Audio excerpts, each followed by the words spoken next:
اشہد ان لا الہ الا اللہ واشہد ان محمدا عبدہ ورسولہ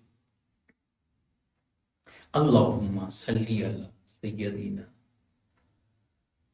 وسندنا محمد وعلى آل سیدنا وسندنا محمد وبارک وسلم. توبہ اور استغفار. اللہ سبحانہ و تعالیٰ کو بندے کا معافی مانگنا بڑا پسند ہے. میرے رب کو بندے کا توبہ کرنا بڑا پسند ہے. حتیٰ کہ آپ یہ دیکھیں کہ اگر سارے کے سارے لوگ عبادت گزار ہو جائیں نا، اللہ کو یہ نہیں چاہیے. اللہ تعالیٰ کو یہ نہیں چاہیے. بات بھی بڑی واضح ہے، سمجھ میں بھی آتی ہے کہ محض عبادت چاہیے تو ملائکہ کم ہے. قیام والے قیام کر رہے ہیں، رکوع والے رکوع کر رہے ہیں، سجود والے سجود میں ہیں، اور قیامت آ جائے گی، قیام والے کا قیام نہیں ختم ہوگا، رکوع والے کا رکوع نہیں ختم ہوگا، سجود والے فرشتوں کے سجود نہیں ختم ہوگے. تو پھر انسان کو یہ جو عبادت کا حکم دیا ہے، اس میں کیا فلسفہ؟ کمال یہ ہے کہ انسان میں نا بہت ساری چیزیں سیم ٹائم میں چل رہی ہیں. اچھا، پہلے جسم اس کی اپنی ریکوائرمنٹ ہے، کبھی سستی کرے گا، کبھی ایکٹیو ہو جائے گا، کبھی صحت مند رہے گا، کبھی بیمار ہو جائے گا. اچھا، کبھی کسی کام کرنے کا دل چاہے گا، کبھی نہیں چاہے گا. اچھا، ذہن ایک طرف کھینچتا ہے، دل دوسری طرف کھینچتا ہے، روح اور طرف کھینچ رہی ہوتی ہے. اللہ اور اللہ کے حبیب علیہ السلام کی باتیں سنتا ہے تو من مچلتا ہے کہ مصلی پہ آ جائے، دنیا داروں کے پاس جائیں اور ان کی اٹھ پٹانگ باتیں سنیں تو کسی اور دندے میں لگ جاتا ہے. اچھا، پھر ساتھ نفس لگا ہوا ہے، نفس ہمارا، ساتھ شیطان ہے، وہ انسان پر اٹیک کرتا رہتا ہے. زندگی نیکی اور بدی کی جنگ کا دوسرا نام ہے. یہ دونوں چیزیں چل رہی ہوتی ہیں. ایسے میں اللہ کو وہ بندے پسند ہیں اگر ان سے غلطی ہو جائے، کوتاہی ہو جائے، لغزشیں ہو جائیں، گناہ ہو جائیں، اور وہ رو پڑیں، اللہ کے پاس آ جائیں. ایک حدیث کا مفہوم کہا کہ اگر تمہارے گناہ آسمان کے کناروں کو چھونے لگے، بادلوں تک پہنچ جائیں، آسمان بھر جائے، اور وہ بندہ ایک بار آ کر کہتا ہے کہ مولا مجھے معاف کر، اللہ کی بارگاہ میں رو پڑے تو کہا کہ سارے گناہوں کو معاف فرما دے. صحیح مسلم کی ایک حدیث کا مفہوم کہا کہ اگر زمین پر ایسے لوگ ہوں کہ وہ مسلسل عبادت کرنے والے ہو جائیں اور گناہگار نہ رہیں تو میں ایسی قوم کو مٹا دوں گا، اور پھر ایک ایسی قوم کو لاؤں گا جو میری عبادت بھی کرے اور گناہ بھی کرے، اور گناہ کر کے پھر مجھ سے معافی مانگے، مجھ سے پھر معافی. اس کا مطلب انسان خطا کا پتلا ہے نا. انسان کی ڈیفینیشن بھی یہی ہے، الانسان مرکب من الخطاء والنسیان. دو چیزیں، ان کا مجموعہ، ان کا مرکب انسان ہے. کیا؟ فرسٹ آف آل کہ وہ بھولتا ہے، دوسرا وہ غلطی کرتا ہے. تو غلطی اور بھولنا یہ دونوں چیزیں ساتھ ساتھ چل رہی ہوتی ہیں. اب اچھا انسان وہ ہوتا ہے جو اپنی غلطی کو مان لیتا ہے. اچھا، یہاں یہ نقطہ بھی دیکھیں کہ بھولنے پر پکڑ شکڑ نہیں ہے. باقی باتیں تو چھوڑیں، آپ دیکھیں روزہ ہے نا، روزہ رکھا ہوا ہے، روزہ رکھا ہوا ہے، اور اسے دین میں یاد نہیں رہا کہ میں روزے سے، اور اس نے کچھ کھا لیا، اس نے کچھ پی لیا، اسے بعد میں یاد آیا، اب بھی وہ روزے سے ہے. اللہ کا کرم دیکھیں، اس کی مہربانی دیکھیں. کیوں؟ اس لیے کہ اس نے بھولے سے کھایا تھا، اس نے بھولے سے پیا تھا. بلکہ یہاں تک کہا گیا کہ اگر کوئی دیکھ بھی رہے نا اسے کھاتے ہوئے یا پیتے ہوئے، اب کچھ چھیڑ خانی نہ کرے، اسے کہے نہیں، منع نہیں کرے، روکے نہیں، کیونکہ یہ بھولے سے کھا رہا ہے، بھولے سے پی رہا ہے. بلکہ میں اس سے آگے ایک بات شیئر کرنا چاہتا ہوں. بعض مقامات پر میرے آقا علیہ الصلوۃ والسلام کی احادیث کا مفہوم وہ یہ کہ جب بندہ بھولے سے کھاتا ہے نا پیتا ہے تو میرے حبیب علیہ الصلوۃ والسلام نے فرمایا کہ اسے اللہ کھلا رہا ہے، اسے اللہ پلا رہا ہے۔ تو ذرا سوچیں، یہ نسیان ہے، یہ بھولنا ہے، ٹھیک ہے۔ اچھا اگر بھول گیا اور اسے یاد آ گیا کہ میں یہ چیز بھول گیا ہوں، تو اس کے تدارک کے طریقے بھی بتائیں۔ نماز میں آپ کوئی چیز بھول گئے ہیں تو پھر اگر آپ فرض میں ڈیلے کر دیا ہے، واجب کوئی آپ کا ترک ہو گیا ہے، تو بتائیں کہ اینڈ پر آپ نے سجدہ صاف کرنا ہے۔ اچھا بالکل اگر آپ بھول گئے ہیں، کوئی بڑی غلطی کر گئے، اسے ریپیٹ کر لیں، مطلب بڑا آسان دین ہے۔ دوسرا ہے غلطی کرنا۔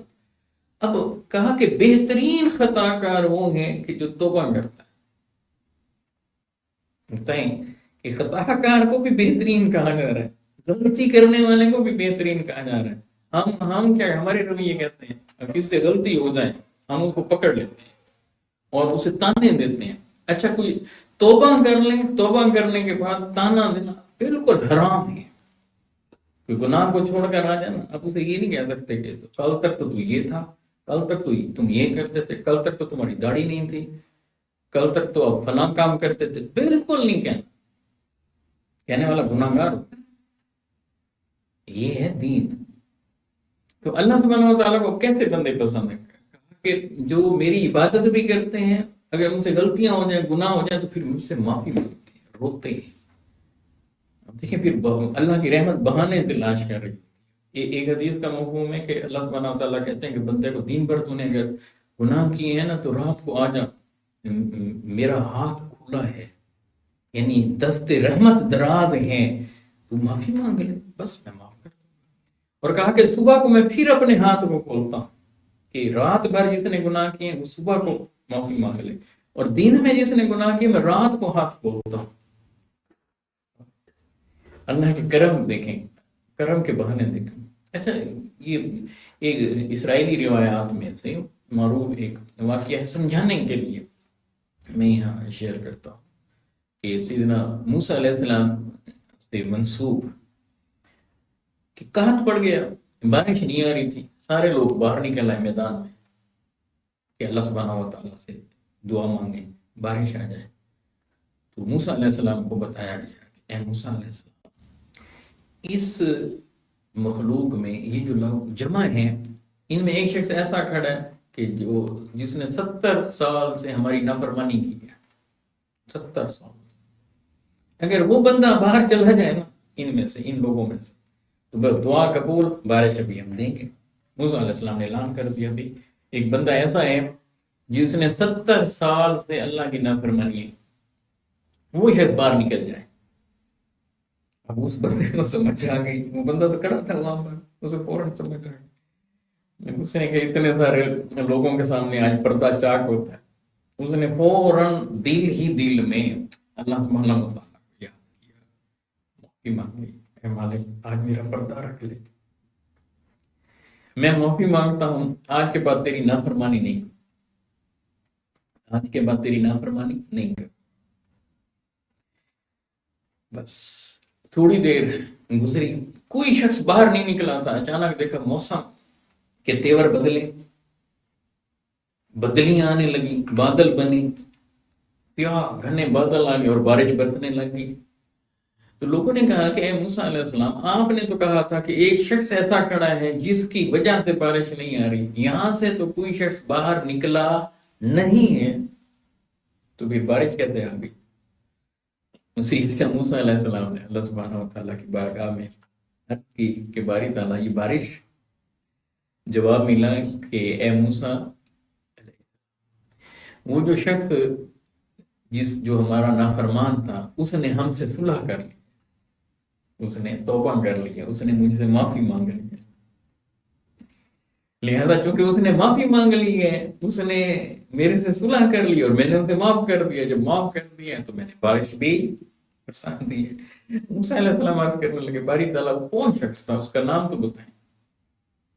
اللہ سبحانہ و تعالیٰ موسیٰ 70 سال تک وہ نافرمانی کرتا رہا، 70 سال تک اس نے نافرمانی کی۔ جب وہ میری نافرمانی کر رہا تھا 70 سال تک میں نے اس کا پردہ چاک نہیں کیا، اب جب اس نے مجھ سے دوستی کر لی ہے، اب جب اس نے مجھ سے صلح کر لی ہے، تو اب میں اس کا پردہ چاک کر دوں، اب میں اس کا نام بتا دوں؟ اور کتنا قریب ہے۔ حضرت داتا گنج بخش علی ہجویری رحمہ اللہ تعالیٰ نے ایک واقعہ نقل کیا کہ ایک شخص تھا، اس نے گناہ کیا، پھر اس نے توبہ کر لی، معافی مانگی، اللہ نے اسے معاف کر دیا۔ کمزور بندہ تھا، اس نے دوبارہ گناہ کر لیا، اچھا دوبارہ گناہ کیا تو اس نے پھر توبہ کر لی۔ اب یہ ہوا کہ وہ سچے دل سے توبہ کرتا مگر اپنے آپ پہ قابو نہ پا سکتا، پھر گناہ ہو جاتا، تاکہ 70 بار اس نے گناہ کیا اور 70 بار ہی اس پر توبہ کی۔ جب اس کے بعد اس سے گناہ ہوا نا 70 بار کے بعد، اب جب گناہ ہوا خاموش ہو کر بیٹھ گیا، بڑا شرمندہ ہوا، بڑا اندر سے اس کے اندر یہ بات آئی کہ اللہ تعالیٰ کیا کہیں گے کہ دیکھو ہر بار وعدہ کرتا ہے، کمٹمنٹ کرتا ہے، پھر توڑ دیتا ہے، پھر سچی توبہ کرتا ہے، پھر گناہ کر لیتا ہے۔ اب چپ کر کے بیٹھ گیا۔ جب وہ خاموش ہو کر بیٹھا تو ہاتھ سے آواز آئی، اے میرے بندے، تو نے 70 بار سچے دل سے توبہ کی تھی، میں نے تجھے 70 بار معاف کیا تھا، اب بھی تو چپ ہو کر بیٹھا ہے، اب بھی تو چپ ہو کر بیٹھا ہے، اب بھی تو معافی نہیں مانگ رہا، میں تو اب بھی معاف کرنے کو تیار ہوں۔ اس لیے توبہ کی طرف آئیے، مغفرت کی طرف آئیے، ہر وقت ہر گھڑی دنیا کا کوئی آفس ایسا ہوگا جو 24 آور کھلا ہو؟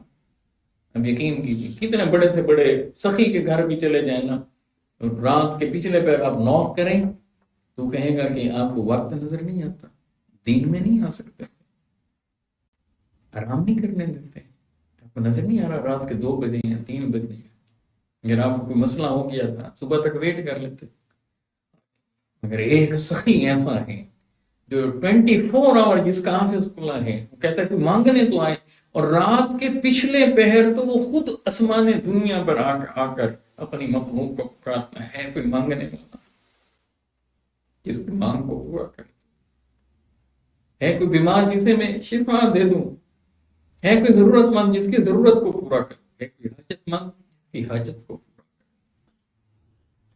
اس سخی کے دروازے پر آ جائے، اللہ سبحانہ و تعالیٰ کے دروازے پر آ جائے، اپنی ہر مشکل کو آسان کروائیں، ہر گناہ کو معاف کروائیں۔ یقین کیجیے جب تک ہمارے اندر شعور ہے اور سانس چل رہے ہیں تو معافی مانگتے رہیں گے، وہ معاف فرماتا۔ السلام علیکم ورحمۃ اللہ وبرکاتہ۔